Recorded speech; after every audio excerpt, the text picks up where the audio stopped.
Buenos días a todos, maestra, compañeros. Hoy les venimos a hablar mis compañeros Jair, Armando, Ángel, Eduardo y su anfitrión sobre el maravilloso tema de propiedades coligativas. Pues comencemos, creo. Las propiedades coligativas son aquellas que dependen de la concentración del soluto y no solo de la naturaleza de sus moléculas. Soluto se refiere a una sustancia que está disuelta en otra. Por ejemplo, en solvente tenemos agua y soluto azúcar, lo que daría como solución agua azucarada. Las propiedades coligativas no guardan ninguna relación con el tamaño ni con cualquier otra propiedad de los solutos.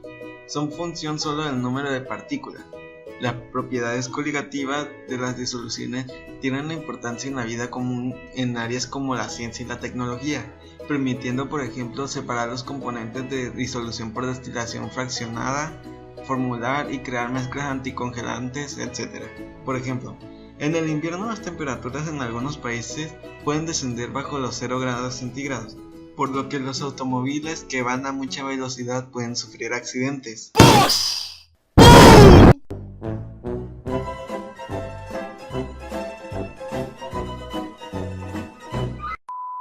Para evitar esto se toman muchas medidas y entre ellas verter sal sobre los caminos congelados. La razón por la cual esto se realiza es porque el punto de congelación de una sustancia pura es mayor que la de una disolución, por lo tanto al verter sal se forma una disolución de sal y el agua congelada, lo que permite que el hielo se derrita quedando solo agua salada que no se congelará al menos que la temperatura descienda mucho más.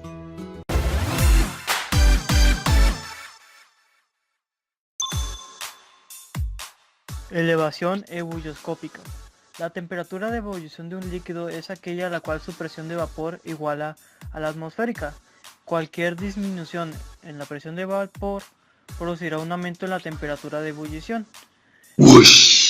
La elevación de la temperatura de ebullición es proporcional a la fracción molar del soluto. Este aumento en la temperatura de ebullición es proporcional a la concentración molar del soluto. Cuando al agua se le agrega un soluto que no es volátil, hace que la temperatura aumente. De los 100 grados en los que tarda generalmente en ebullir, sube la temperatura en la que puede ebullir. Y si el agua la ponemos a hervir a esta altura, que es más o menos el nivel del mar, es más fácil que hierva pues, y que bulla, porque la presión atmosférica es inversamente proporcional. Es decir, que si la presión atmosférica aumenta, va a tardar mucho más en ebullir la sustancia de la que estamos hablando. La presión osmótica puede definirse como la presión que se debe aplicar a una solución para detener el flujo neto de disolvente a través de una membrana semipermeable. La presión osmótica es una de las 4 propiedades coligativas de las soluciones. Se trata de una de las características principales a tener en cuenta en las relaciones de los líquidos que constituyen el medio interno de los seres vivos, ya que la membrana plasmática regula la entrada y salida de soluto al medio extracelular que la rodea, ejerciendo de barrera de control.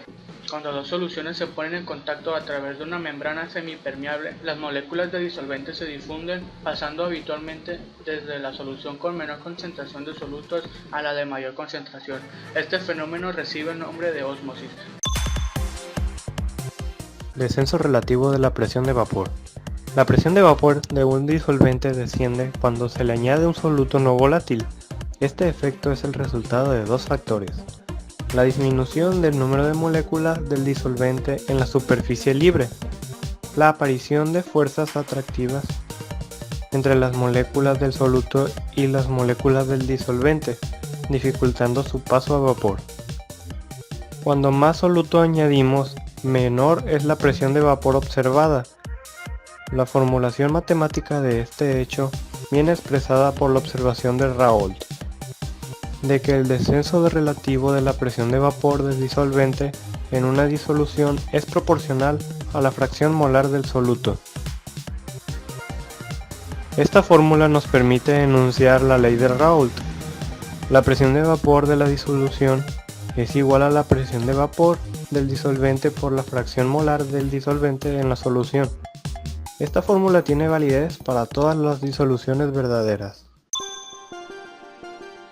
La temperatura de congelación de las disoluciones es más baja que la temperatura de congelación del disolvente puro. La congelación produce cuando del vapor del líquido igual a la presión del vapor del sólido, llamando T(C) al descenso crioscópico y M a la concentración molar del soluto.